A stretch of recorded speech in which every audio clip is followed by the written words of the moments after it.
Con renovado placer damos comienzo a una nueva edición de Diálogos con Valor, que es el espacio de la Asociación Cristiana de Jóvenes en Radio Plural, y proponemos lo que hacemos siempre, un momento de reflexión con la presencia de una personalidad que nos ayude a pensar y, por qué no, a repensar y también a repensarnos, cosa que no es tan común entre nosotros, pero hay que tratar de ejercitarlo. Nuestra vida está gobernada por dos fuerzas que generalmente se combaten, la razón y la fe.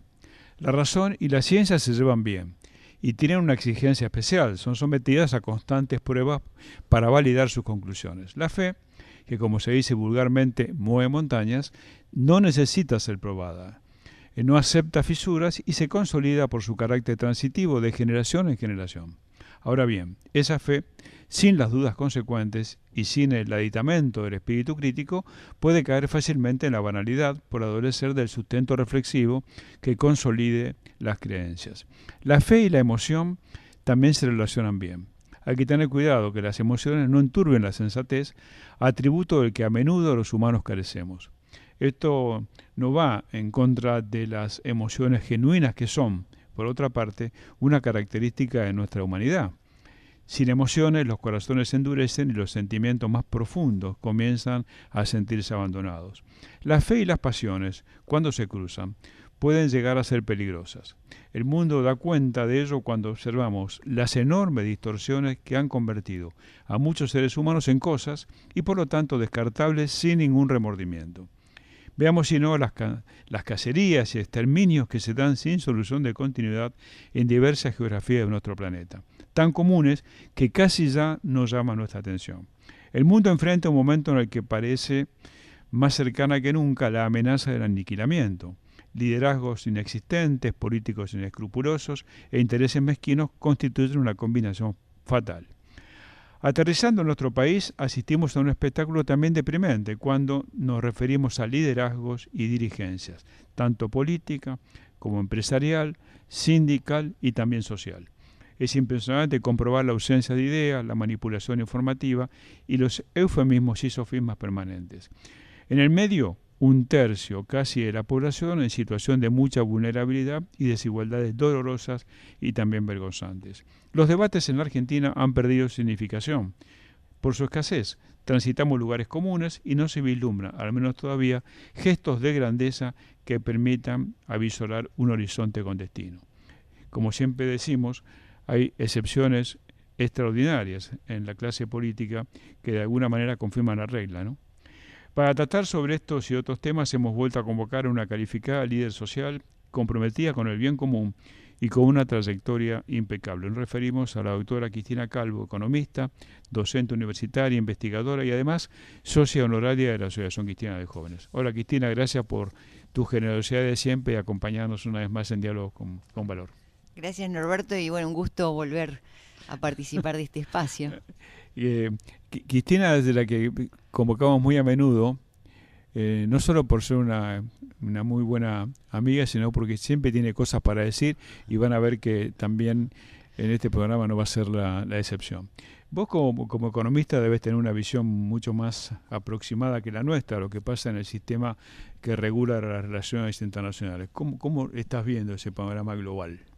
Bueno, existe en primer lugar una introducción que se podría desgranar en varios programas, ¿no? De fe, fanatismo, diálogo, y ninguna de esas cuestiones es ajena a la economía, porque primero que digamos la economía como sistema de pensamiento único tiene un déficit muy grande, que lo estamos viendo también en parte de los desastres que mencionaste, que es no haber nunca tenido en cuenta la restricción del ambiente, ¿no? Haberse pensado para un planeta con recursos infinitos cuando en realidad son finitos. Entonces ya, digamos, tenés un problema con la economía. Otro problema de la economía es de que ese pensamiento único, que daba por supuesto que nosotros todos en nuestra vida cotidiana somos personas egoístas, maximizadoras solamente de la utilidad personal, sin pensar en el prójimo, sin pensar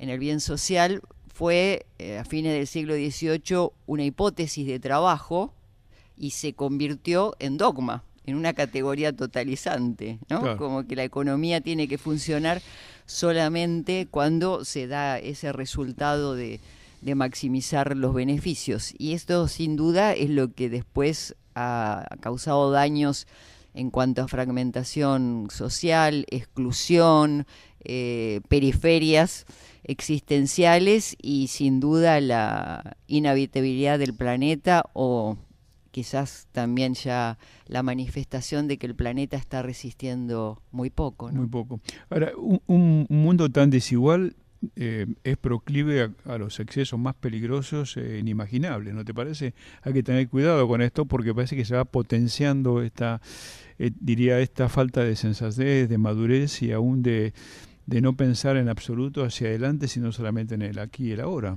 Sí, eso tiene que ver con lo que también señalabas, la relación entre política y Mm. economía, ¿no? Porque, digamos, como la política abandonó el espacio de los fines, o sea, que era lo que tenía que fijar la política como articulador del bien de la sociedad, del bien común, priorizando a los más vulnerables, y finalmente le dejó a la economía marcar los fines y la política como siervo, no servidora en el buen sentido, sino Sí, servil sí. a los intereses de la economía, ¿no? Y eso es todavía lo que es una asignatura pendiente en cómo configuramos un equilibrio mundial. Hace pocas semanas, Cristina fue una de las expositoras en el 16º Congreso Nacional sobre Valores, Pensamiento Crítico y Tejido Social que organizó la Asociación Cristiana de Jóvenes, y esto que hablaba de la política lo dijiste en tu exposición muy bien, y después fue refrendado por otro de los expositores, si recuerdo bien, fue Gustavo Marangoni, que dijo algo parecido a lo que decís vos, ¿no? El rol de la política, a lo cual de alguna manera tiene que subsumirse luego la economía no al revés, ¿no? Ahora, en la Argentina, esta desigualdad que nos entristece, vos que tenés una enorme experiencia en el campo social, ¿tiene posibilidades de ser resuelta dejando de lado la magia? ¿Hay un camino iniciado? ¿Hay posibilidades de futuro? ¿Vos cómo lo estás viendo?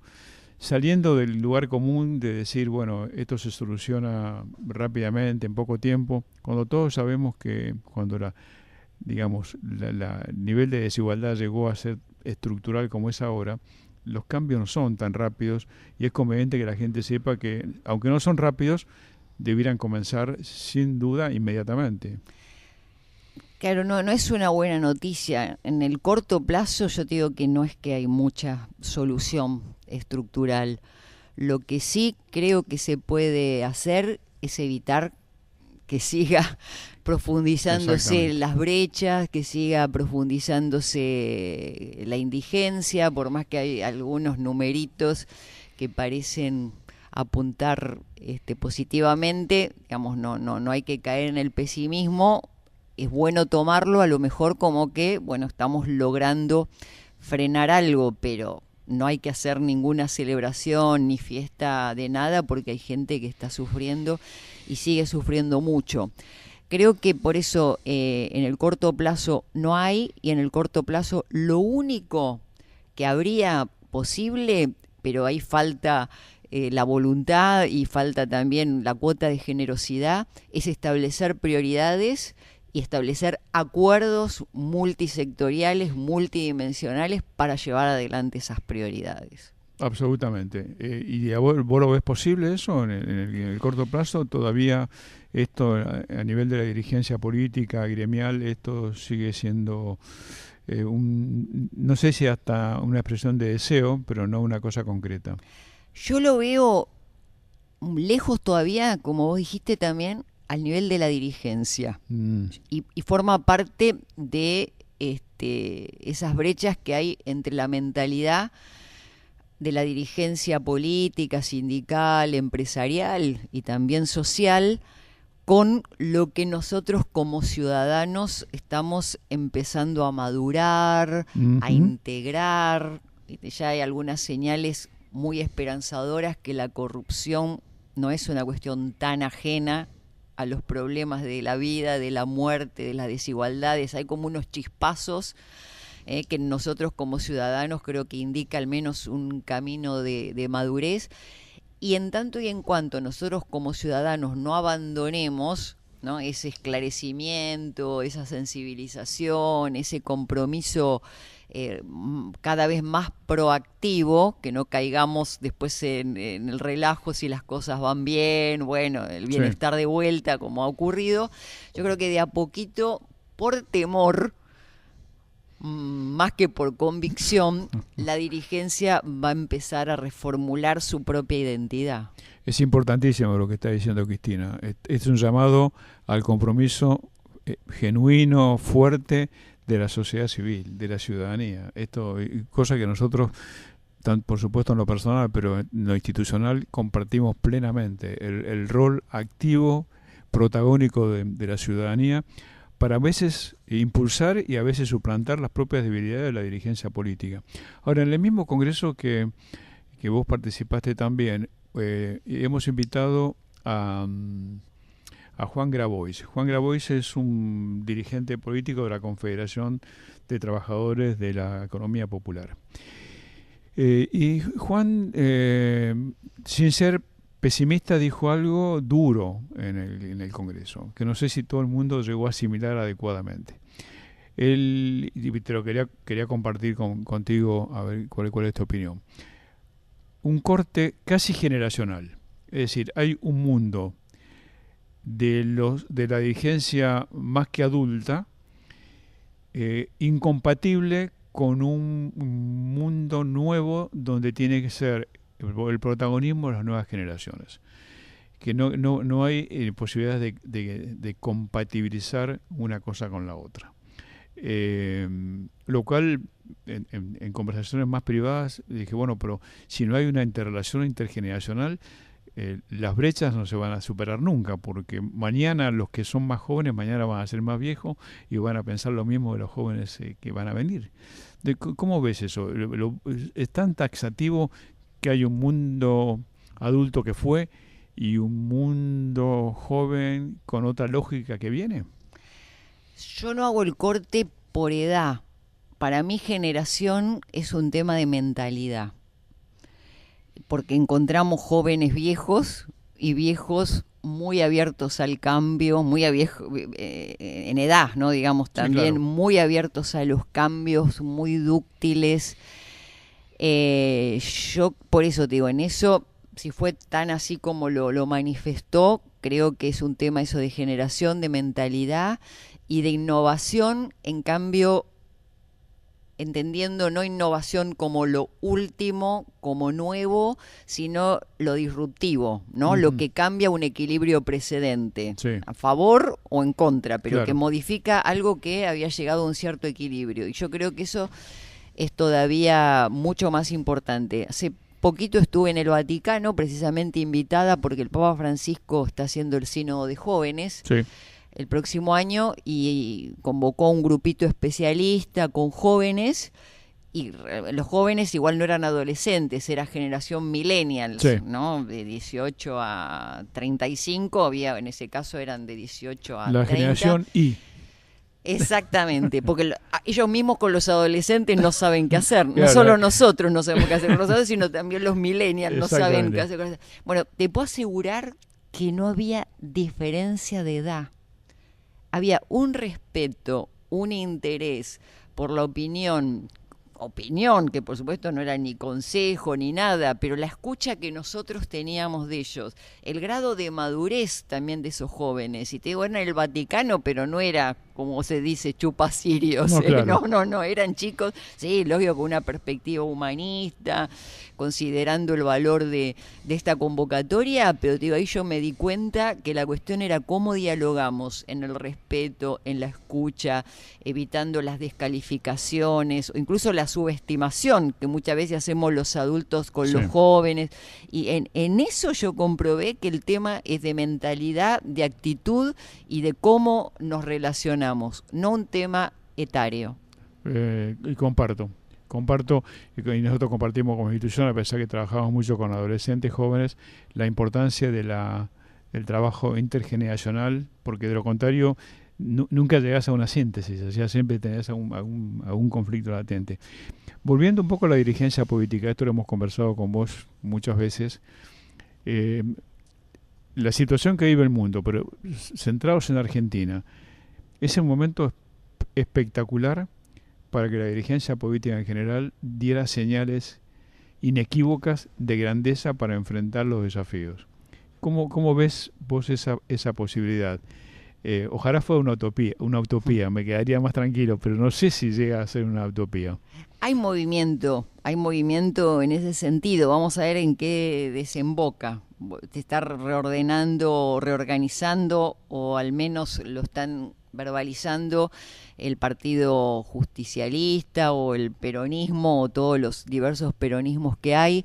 El centro izquierda también ha quedado desdibujado porque han hecho alianzas, incluso, como se llama, ideológicas no demasiado entendibles. El mismo espacio de Cambiemos es un espacio de transición, porque ellos están reubicando el plan económico con la proveniencia ideológica, la cuestión de los independientes, de ciudadanos no habituales dentro de los partidos políticos. O sea, yo creo que estamos en un momento de una efervescencia, ebullición, y que el signo positivo, y que no se pierda, es que están como mirando mucho más el pulso de la ciudadanía. O sea, todavía siguen a veces en espacios pequeños, discutiendo en una burbuja, pero creo que esas burbujas están siendo cada vez más porosas y tratando de comprender más lo que está en la cabeza del ciudadano. Sí, ¿no? ¿Y cómo estás viendo el rol del gremialismo, habida cuenta que uno de los grandes desafíos que enfrenta ya el planeta, y que nosotros no somos ajenos a ellos, tiene que ver con las nuevas formas de trabajo, la empleabilidad hacia futuro? ¿Cómo está viendo el gremialismo tradicional argentino en un proceso de aceptación de los cambios o de cosificación de lo que se conoce? O sea, por un lado están viendo que la cantidad de miembros en relación a lo que son los trabajadores informales, los movimientos sociales, son mucho menos casi los que están afiliados y agremiados. Entonces hay nuevas fuerzas que tienen que empezar a reconocer y conocer. En esa, digamos, como en ese impacto están, pero todavía siguen actuando con una mentalidad fordista, ¿no? De un tema de máquinas, de películas de Carlitos Chaplin, y creo que no están demasiado permeables o demasiado abiertos a ver el trabajador, ¿no? Digamos, la defensa del trabajador, la preservación de la persona trabajadora, y ver que el empleo en sí mismo tiene que adecuarse a los cambios, donde también ese trabajador, no por una cuestión de obsolescencia, justamente pierda la posibilidad de tener un empleo digno, sino adecuarlo, capacitarlo, estar abierto a la complementariedad con sistemas de protección social. En eso creo que todavía la mentalidad no acompaña a la conciencia de que ya no son los únicos que detentan el poder de la masa trabajadora, ¿no? Es absolutamente así. Y están los movimientos sociales, además, que son una fuerza cada vez con mayor peso y reconocimiento aún del propio Estado, ¿no? Exacto. Recordamos a la audiencia que estamos hablando con la doctora Cristina Calvo. Todo esto que vos mencionabas y lo que estamos de alguna manera desgranando me lleva a pensar que el gran desafío también de la política y de las organizaciones empresarias, sociales, sindicales, es la fijación de políticas articuladas, porque ninguna de estas cosas se soluciona con una política sola, ¿no? O sea, podés tener una buena política de empleo, por ejemplo, pero necesitas una buena política educativa que de alguna manera sea flexible, tenga posibilidad de capacitación. Hoy tenemos un tercio de los chicos del nivel secundario que no lo terminan. Hay toda una falencia en ese sentido. Hay problemas de salud. Ante el Congreso que terminamos, hubo algunos datos realmente escalofriantes, que van a aparecer en el libro. 1 de cada 10 chicos en Argentina padece hambre. Es mucho, 1 de cada 10 padece hambre.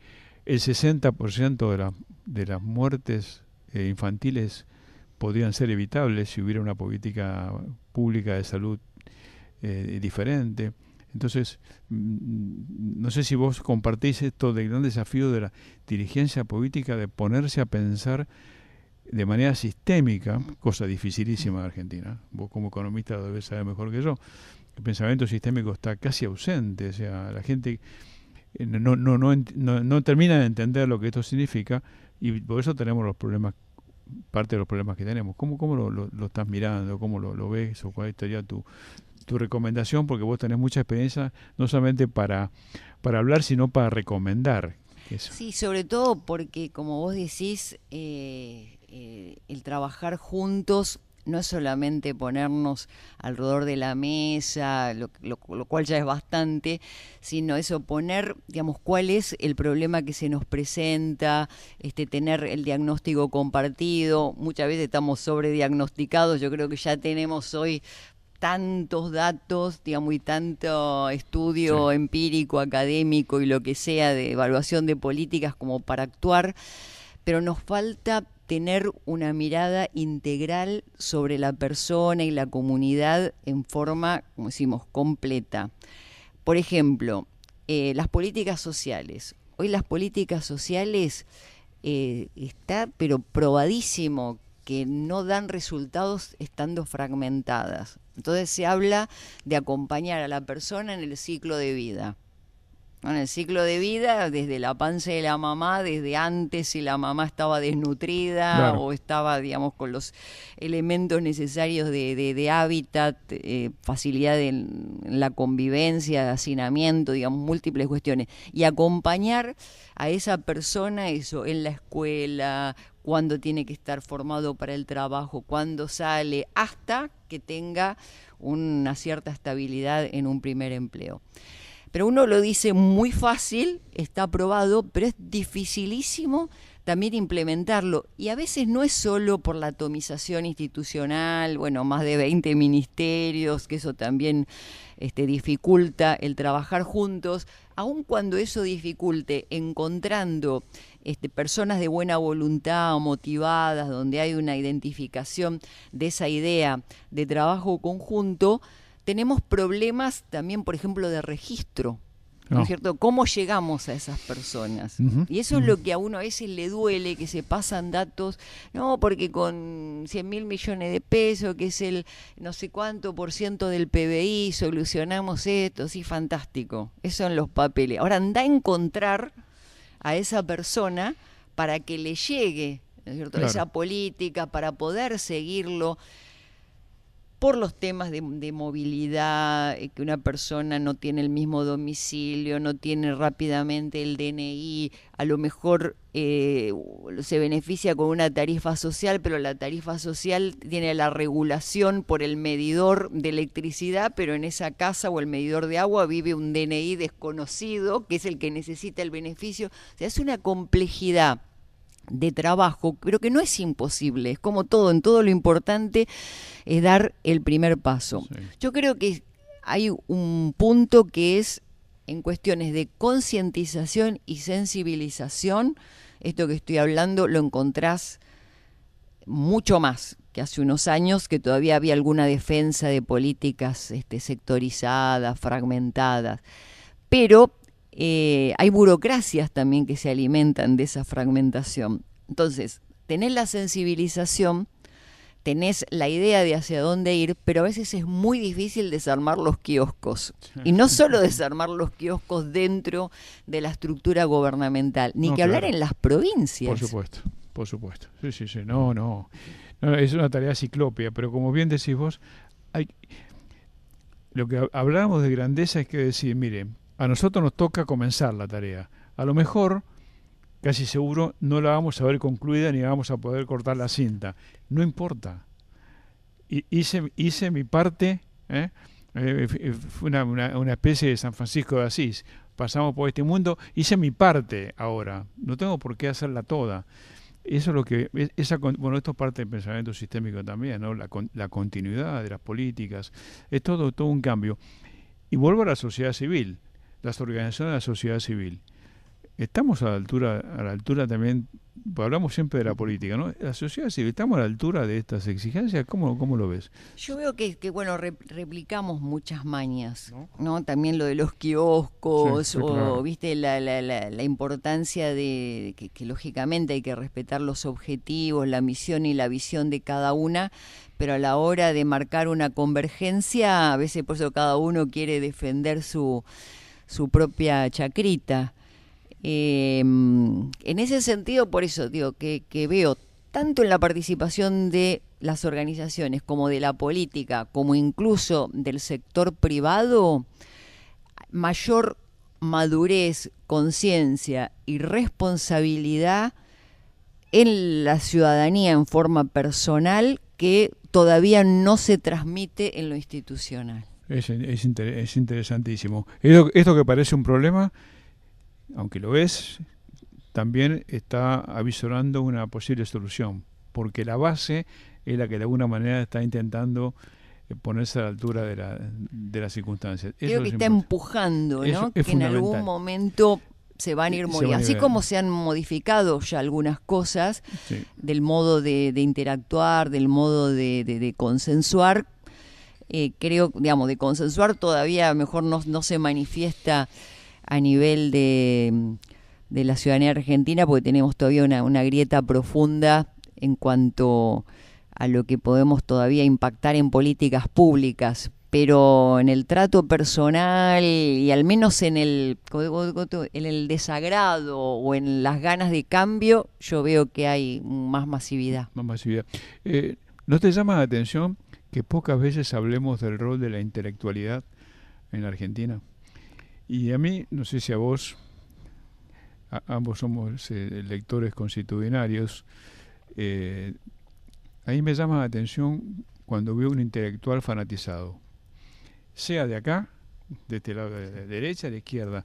Me parece que cuanto más te formas, es que tenés que estar más lejos del fanatismo, ¿no? O sea, tenés que tener un pensamiento crítico, un pensamiento más independiente, más equilibrado, más maduro, saber que este pensamiento binario no, digamos, hay que dejarlo un poco de lado, porque no están los buenos y los malos y los buenos. ¿No te llama la atención? Sí, yo creo que bueno, un intelectual nunca tendría que comprarse sus propias ideas, Primero. ¿no? Tendría que, bueno, saber exponerlas, fundamentarlas, pero en eso también se evidencia la brecha, ¿No es cierto? porque hay fanatismos y no hay argumentación.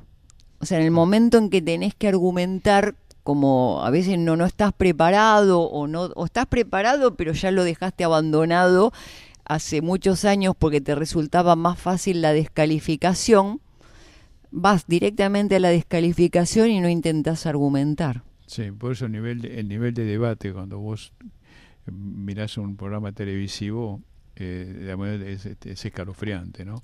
En el sentido de la poca densidad, y esto termina siempre en la descalificación, el grito, en que la brecha, en lugar de alguna manera cerrarse, se va abriendo cada vez más. Y cambiando radicalmente de tema en los últimos minutos, ¿cómo estás viendo al querido Papa Francisco? Más se ha venido hace poco del Vaticano.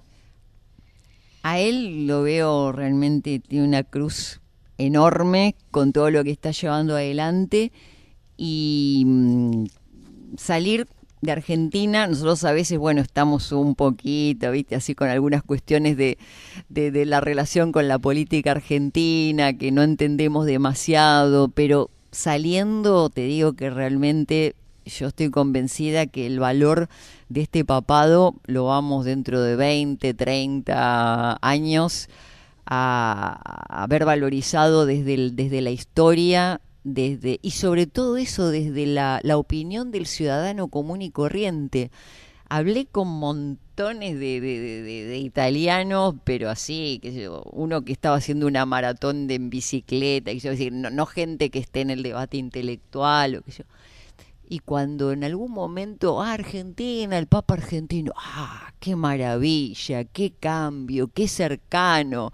Y yo decía, a lo mejor no es que hacen el debate de la idea del Papa, de cómo ve esto, pero lo ven una persona normal, cercana, con el corazón. Es como que el primer Papa que lo ven que habla con el corazón, no con el dogma, no con la intelectualidad. Claro. Y a nivel de cambios es dificilísimo la tarea que tiene, también dentro de la curia y en relación a lo que puede ser un nuevo ordenamiento también de la Iglesia a nivel mundial, pero creo que está con el tema de las migraciones, la encíclica Laudato Si es una cosa impresionante cómo se estudia, se analiza desde cualquier tipo de sector ideológico y es un compendio de realmente de análisis del entero sistema económico, no solo en relación al ambiente. Y bueno, ese tipo de cuestiones yo creo que en unas próximas décadas las otras generaciones van a tener de relevancia la evaluación de este papado. Sí, señor. Hablando de Laudato Si, qué bueno sería que en la Argentina se las leyera, se la estudiara y se la entendiera, porque creo que ha sido poco leída y los que leyeron no sé cuánto la entendieron y la aplicación debiera ser una materia inclusiva en el sistema educativo, porque es la lectura. Hay que leerlo más de una vez. La lectura es una hoja de ruta extraordinaria. Extraordinaria.